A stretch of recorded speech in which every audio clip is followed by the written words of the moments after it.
Leave the World Behind is the newest Netflix movie from director Sam Esmail, who is mostly famous for producing the really great series Mr. Robot. The film stars Julia Roberts, Ethan Hawke, Mahershala Ali, and Kevin Bacon, although while he's listed semi-highly in the cast, he's not in the movie as much as I would have liked him to be. But I will say, for the scenes that he is featured in prominently, it's a really great moment, and I'll talk about it more in depth later. The film is based on a novel of the same name, and the basic plot pretty much centers around these characters as they attempt to make sense of the gradual breakdown in phones, television, and other regularly used technology, which points to a potential cataclysm in the world in which they live in. So essentially, all technology breaks down, and this family, who are trying to have a vacation, try to work their way around it. The movie is semi-long. I wouldn't say it's too bad to deal with. It's only 2 hours and 20 minutes, but it is broken up into several parts, which I feel makes the pacing of the movie work a lot better and kind of gather how many parts of the movie that there will be. The main thing I want to focus on with this movie is that the cinematography is beautiful. It's really astonishing, honestly. The show Mr. Robot is known for its kind of almost unconventional and really beautiful looking cinematography as well, and a lot of that shines true in Leave the World Behind. Lots of great sweeping shots, lots of overhead shots, and really just weird camera movements that are almost kind of unnerving when you're watching them. The performances here are really great. I thought Julia Roberts did a good job. Ethan Hawke was really good too. I loved Mahershala Ali in the movie, and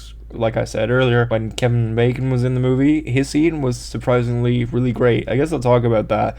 Now, Kevin Bacon, essentially, the best way to describe his character is he's playing a redneck and who has no trust for anyone in the situation that everyone's going through. And he plays it really well. He seems like such a threat. He's kind of a really terrifying character for one scene that he's in. But then you slowly realize that no, he's not just this completely insane redneck, although he holds qualities of such, even down to the blatant racism in his core. You can tell that he is just trying to protect himself and his own family, which we see a glimpse of. It's just a really well done scene, almost a type of standoff scene between Kevin Bacon and Mahershala Ali, and Ethan Hawke is also there as well. It's really funny because Ethan Hawke delivers a line in this scene which I think perfectly encapsulates a big feeling of the movie. I'm not saying it verbatim, but he essentially announces to Kevin Bacon's character saying, look, I've no phone, I've no GPS, I am a useless man, which kind of really reigns true to how people would probably react in a situation where the technology that we have been surrounded by, and for some people grew up with, if that was taken away from a generation or two that are so used to it, people will collapse. People won't be able to deal with anything, and yeah, the world will go into a complete utter shitstorm. There's just a lot of ideas, and there's a lot of food for thought in this movie. There's even an angle of where a lot of the characters feel like their government may be behind the collapse of the world that's happening, and it's not one of these movies that leans into full conspiracy. It almost makes fun of that trope, and they acknowledge it, but it's definitely one takeaway from it. Some things I didn't like in the movie, thought while the writing is really good, there is some occasional moments where I felt it was a bit weak. There were some characters I didn't particularly enjoy. It was mainly, honestly, like the kids in this movie. There's two like girl characters from kind of both sides of these family. It's Mahershala Ali's kind of, I guess, teenage daughter, and then the other family's daughter, which I just really didn't like their characters. I thought one of them was actually no, both of them were just incredibly bitchy. And the daughter of Ethan Hawke and Julia Roberts' character, pretty much her whole personality in the movie is that she wants to watch the TV show Friends. Now, if there are many people who, like me, do not like this show, you can tell how utterly insignificant this is. Like, everything is collapsing around you and you just want to watch not even mid, you just want to watch utter trash. I will say at the same time, while I thought her motivation was dumb and her character was stupid for wanting to have this goal throughout the whole thing, it does make sense. And again, the movie does address this. It makes sense. She is a child. She wants to get away from all of this. She needs a distraction, to something to distract her from this collapse. She needs something